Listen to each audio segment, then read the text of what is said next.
Take you guys a nice little trip today. Go to my favorite spot today and actually get to watch sunrise. And it's been a while since I did it. It's been a while since I've been at the beach. And yeah, that's what I want to get after today. Actually start the day with sunrise. I think everyone should get the benefits of always seeing sunrise. So yeah, come with me.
Woo!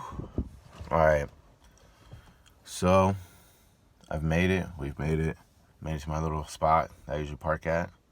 Kind of, it's a little, it's not gloomy. I don't mind the overcast. It's a little overcast today, so it's not much of a sunrise, but I don't know. It's the beach, man. You always get a good vibe at the beach. Beach is always beautiful, so. But my mom told me to read this scripture. I'm actually gonna pull it out. So she said Psalms 37. If I flip to my Bible. I think it's healthy. Just as much as anyone can read a self-help book or anything, I think the Bible is much more than that. But for anyone to pick up a book, anyone a story, I think it's a great one.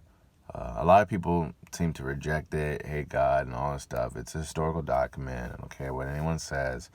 But I think when you start to see things, the narrative meet the objective, is you start to question. But we're not going to get into all that, later on or something. But I think everyone should actually take a gander. Because most people who do reject God have never read the Bible. They only go off of what their findings of being in a religion. And so, right, that's when you have that whole spiritual but not religious. But you can't necessarily have one without the other. Sure, in a sense, like you were quote unquote spiritual beings and all this energy talk. But a lot of those people, never mind, you know what?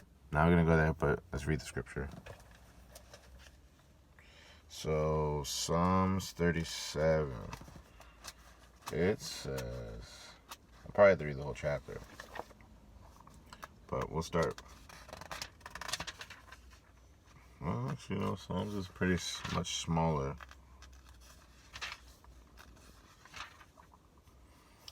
So it says, so he will not forsake his saints.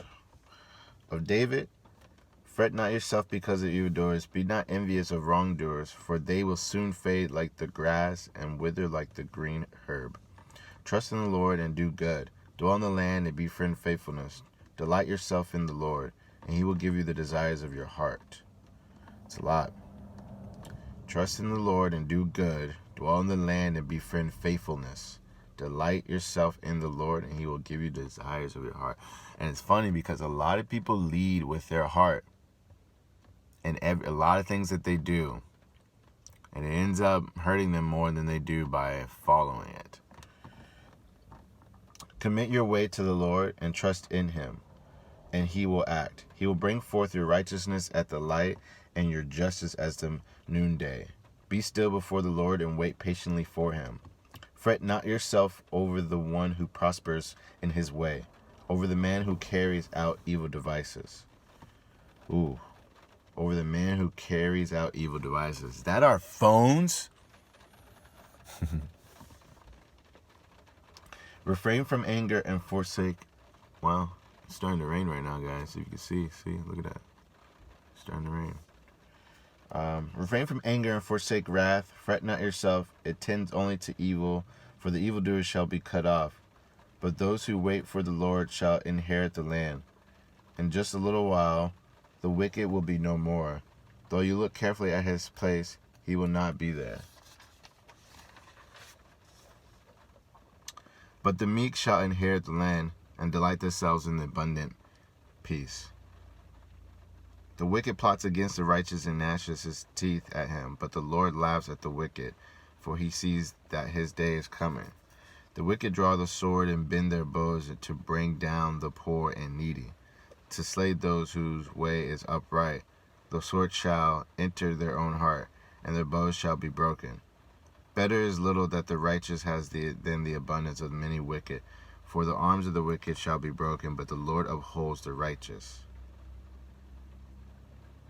For the arms of the wicked shall be broken, but the Lord upholds the righteous. And I'm going to stop right there, because it's funny, because I was having a conversation about righteousness and how people can pursue it and as if it's judgmental or right. And that goes for I think for any honor code, anyone that's honest and has humility, really, it comes off righteous, but I think it's because it comes off as you objectively looking at morality, and it's a mirror, it's a reflection. You say righteousness, I say it's reflection. I think righteousness is a reflection, and so it's just like a mirror. It holds a mirror up to you, to where you have to then hold up to some type of standard of humility, and you have to. It isn't necessarily you have to adhere to it, but you have to you can't deny it, in other words. And it's hard to deny when you are moving in a place of morality and humility. And I think a lot of people don't. And that's where you have a lot of distraction of objective versus subjective. And a lot of people stay in the subjective so much that they don't realize at some point, you then, not only you can convince yourself of all these things, but the thing is you have to convince others, and you will objectively meet a reality, right? One would say, what is reality, right?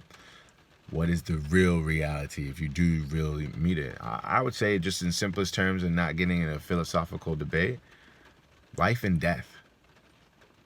Pretty easy one. As much as people want to make it seem so complex, sure, there's a lot of complexities in life. There's a lot of beautiful things that are complex, like the human body, like the earth itself.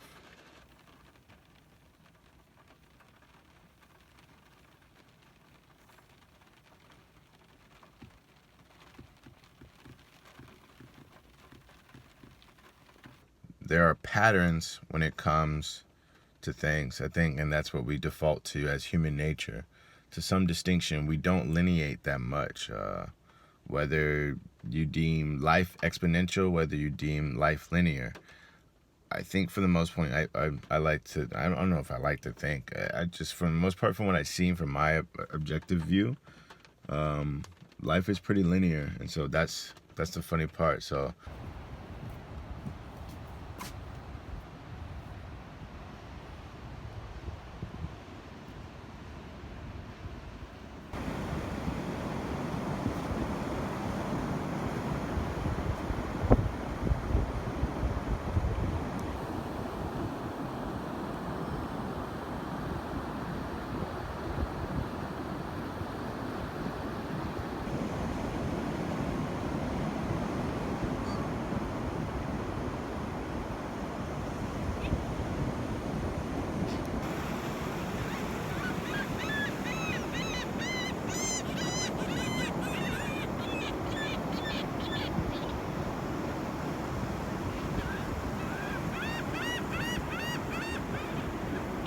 I always told myself I was going to meet my wife, my Eve, my Jane, on the beach. I got it. My dream and goal is to live on the beach. That is, I need to be by the water. I've always come here as a kid, as a teenager, just going up here surfing, skating, and that's where I want to plant my roots at, man. Everyone needs to touch the water. There's something about being in the salt air. Well, salt, actually, the iodine in salt actually is good for you. So for people who live on the beach, actually have a higher intake of iodine to where they get it in the air. A little known fact for you.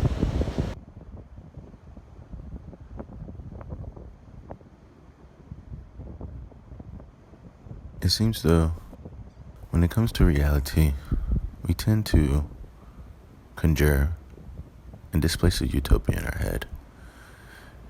We tend to go after, we feel what we want is the only thing that we deserve, or that we deserve everything that we need or want. But life doesn't give you anything that you deserve. Life only gives you what's coming to you, what's going through you, really, versus what's coming to you. Life itself is easy, distracted. We tend to say things like, what will be, but faith doesn't center us. Our heart's desires is what leads us and guides us and muses us. Our vices are our new crunches. So, if these things lead us, how do they destroy us?